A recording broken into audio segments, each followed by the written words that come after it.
সবাইকে আন্তরিক অভিনন্দন। গীতার প্রথম অধ্যায়ে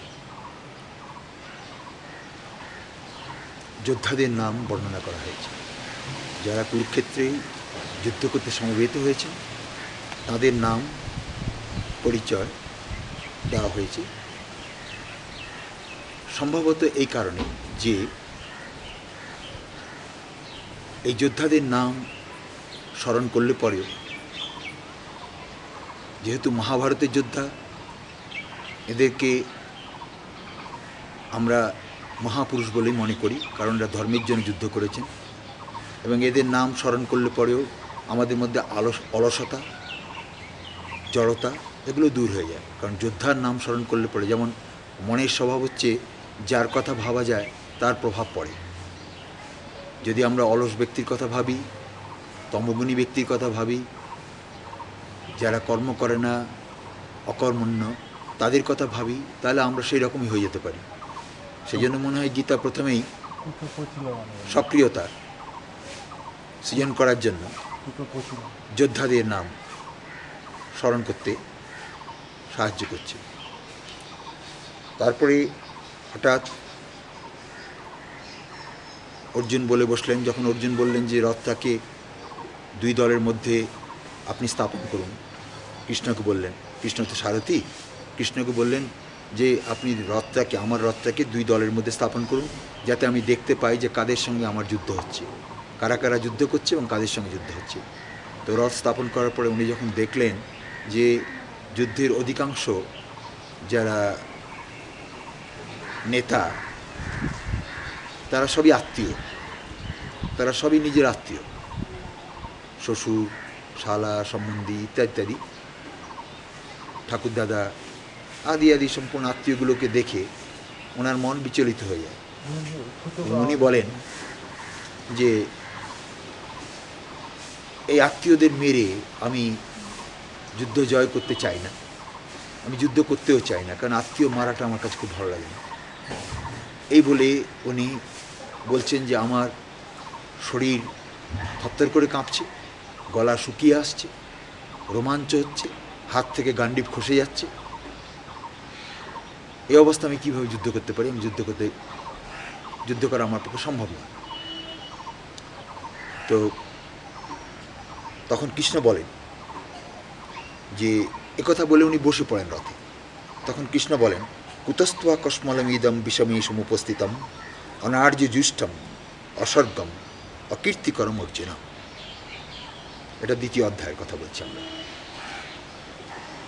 অর্থাৎ কুতস্ত্বা কস্মলমিদম বিষমী সমুপস্থিতম, বিষম মানে হচ্ছে একটা ডিফিকাল্ট মোমেন্ট, একটা কঠিন পরিস্থিতি। এই কঠিন পরিস্থিতিতে যেখানে মানুষের উৎসাহ এবং শক্তি প্রদর্শন করা দরকার, নিজের যুদ্ধ প্রতিভা প্রকাশিত করা দরকার, সেই অবস্থায় তোমার মধ্যে এই ধরনের কলুষতা এলো কোথা থেকে? অলসতাটাই হচ্ছে কলুষতা। কলুষতা থেকে অলসতা উৎপন্ন হয়, অলসতা থেকে কলুষতা উৎপন্ন হয়। কলুষতা অর্থ হচ্ছে অপবিত্রতা, আবর্জনা। এই ধরনের মনে তোমার একটা প্রবৃত্তি, এ ধরনের একটা অপবিত্র অশোভনীয় প্রবৃত্তি তোমার মধ্যে হঠাৎ এই সময় এসে উপস্থিত হলো কী করে? যখন তোমার শক্তি প্রদর্শনের, তোমার সামর্থ্য প্রদর্শনের সময়, সেই সময় তোমার মধ্যে এই জিনিসটা উৎপত্তি হলো কী করে? এই ধরনের একটা বিপরীত পদার্থে বিপরীত তত্ত্বের আবির্ভাব কী করে হলো? অনার্য জুষ্টম, এটা আর্যের জন্য শোভনীয় নয়। আর্য কথার অর্থ হচ্ছে যে যারা শিক্ষিত তাদেরকে আর্য বলা হয়।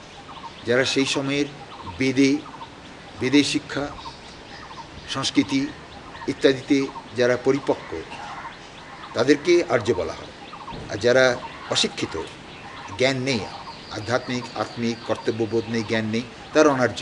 কাজে এই জিনিসটা যেটা তুমি এখন বলছো যে আমি যুদ্ধ করব না, হ্যাঁ, আমার আত্মীয়দের মারব না, এরা তো আত্মীয় হলে কী হবে? এরা তো অন্যায়কারী, এরা তো তোমার এখন আপাতত সমাজের শত্রু। সমাজের শত্রুকে দমন করা তোমার কর্তব্য রাজা হিসাবে, ক্ষত্রিয় হিসাবে। এখন তুমি বলছো আমি যুদ্ধ করব না, এটা নিশ্চয় তোমার মধ্যে কোনো আবিলতা এসে উপস্থিত হয়েছে, তোমার বিবেকহীনতা এসে উপস্থিত হয়েছে, বিচার হীনতা এসে উপস্থিত হয়েছে। কাজে এই অনার্যের উপযুক্ত জিনিস তোমার মধ্যে এলো কেমন করে? অস্বর্গম, এটা আবার স্বর্গ প্রদান করবে না। স্বর্গলোকে মানুষকে যেতে হলে পরে কর্তব্য করেই যেতে হয়, কর্তব্য না করে কেউ স্বর্গলোকে যায় না। কাজে এটা তোমাকে স্বর্গও দেবে না, কর্তব্য থেকে চ্যুত হয়ে স্বর্গও দেবে না। আর অনার্যদের উপযুক্ত জিনিস, তুমি হচ্ছে একটা আর্য, তুমি একটা শিক্ষিত, তুমি একটা সম্মানীয়, এই জিনিসটা তোমার মধ্যে এসে উপস্থিত হলো কি করে?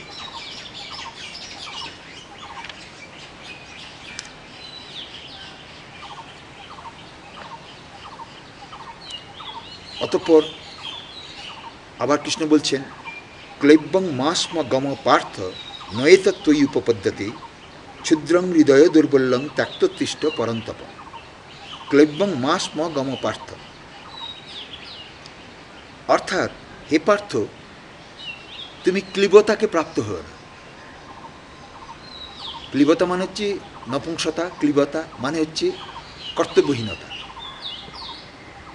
দুর্বলতা, কাজ থেকে পালানো, কর্তব্য থেকে পিছুপা হয়ে যাওয়া।